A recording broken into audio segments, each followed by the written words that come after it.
Meet sailing yacht Avanti and her crew, Gerard and Jacqueline. We left Cape Town in December 2021 on our floating home, heading west on an adventure of a lifetime around the world. Madagascar is quite a big island, and we have only seen the smaller islands around the northwest side. It is the third poorest country in the world, and on this side of Madagascar, everyone is reliant on fish for at least one meal a day. A lot of these fishing boats are barely afloat, and I wonder how many providers never return. In South Africa, pap or maize is the cheap staple food. In Indonesia, it was rice, but on Nosy Bay, we have seen a lot of spaghetti and bread. This week we are using local transport to go see main Madagascar, and we are heading to the northeastern side of the island. Gerard is hoping to find some wind. It's 5 o'clock in the morning and we're on our way to the harbour. I hope we get to Diego in one day. We heard that travelling overland will test our patience and Jackie's very basic French. Roads are in a very bad condition and some of the cars and taxi buses even worse.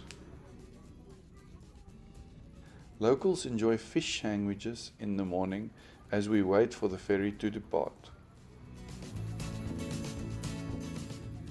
There are options to fly or have private transfers to the other cities of Madagascar, but these options can cost hundreds of euros, and using local buses, we get to see more of the countryside.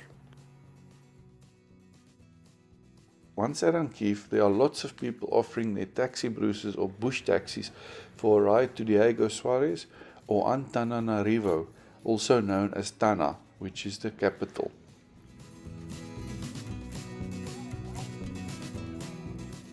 It was a big shock to the system to see what these buses looked like, but with the flight costing around €600 or a €600 private transfer versus the local bus of only R160 or €8 per person, it was a no-brainer.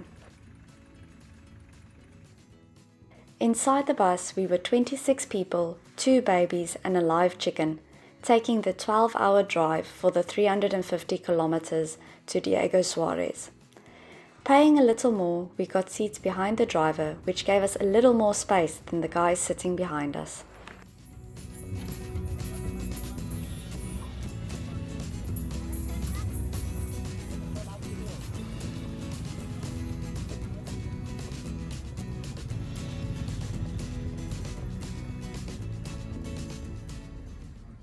We made it! Woohoo! With the local buses, 12 hours in the taxi Brousse, and how many hours since we left?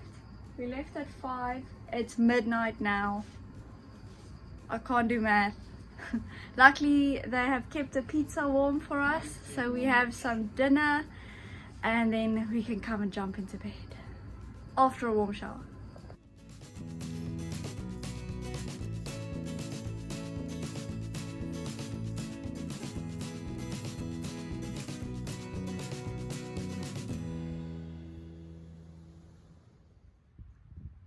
The reason we came all this way is to visit a famous kite spot on the northeastern tip of the island, which sits inside the compression zone that we sailed through with Avanti a few weeks ago.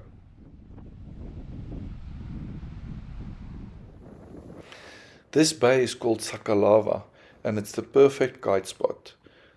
The wind here is unreal, with over 20 knots every day for over 70% of the year. We had between 25 and 35 knots while staying here. The bay offers flat, shallow water as well as a reef break further out. My old kites are not in good shape and I had to hire kites from the kite school. It was nice using the brand new gear in these windy conditions.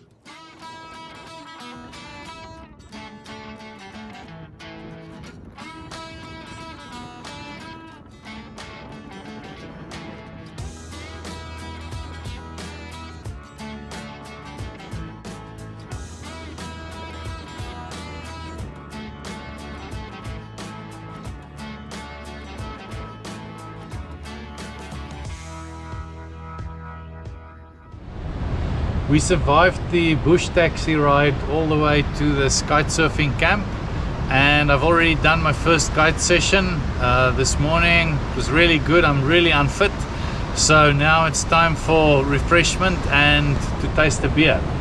This is what they call a gold 8%, so it's quite a heavy beer.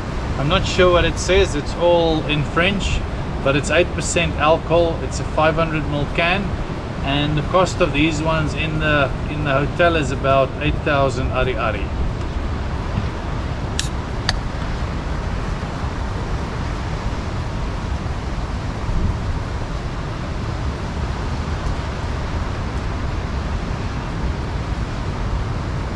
The color is quite dark, so just expect it to be like quite a heavy lager.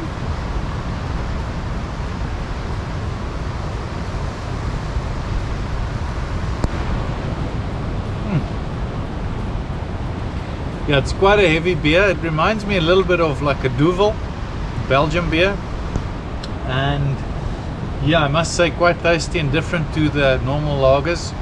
So in terms of a rating for this one, cost wise it's quite affordable. I like the can and the design, and the taste is good, so this one will be a 7.5 out of 10. Cheers.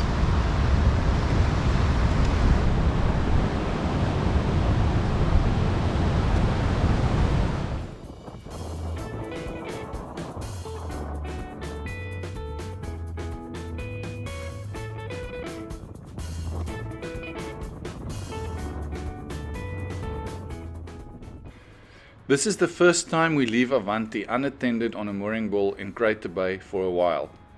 Crater Bay is relatively well sheltered, and there's always somebody around to keep an eye on the boat. We felt comfortable leaving it there, with some of our neighbors keeping an eye while we were gone.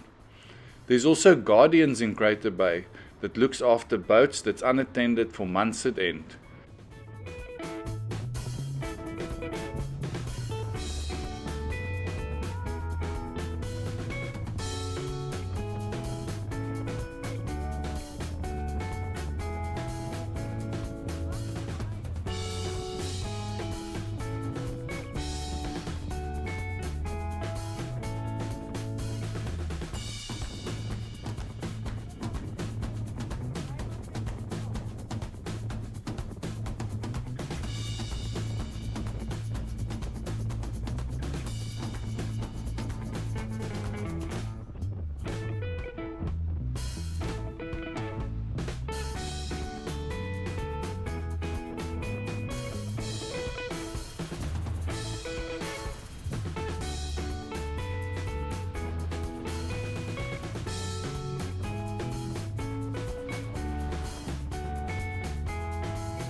And so our 3 days away come to an end, and we put our bags on top of another taxi Brousse and start our journey back to Nosy Bay. Traveling in Madagascar takes a lot of patience, or a lot of dollars if you like your personal space.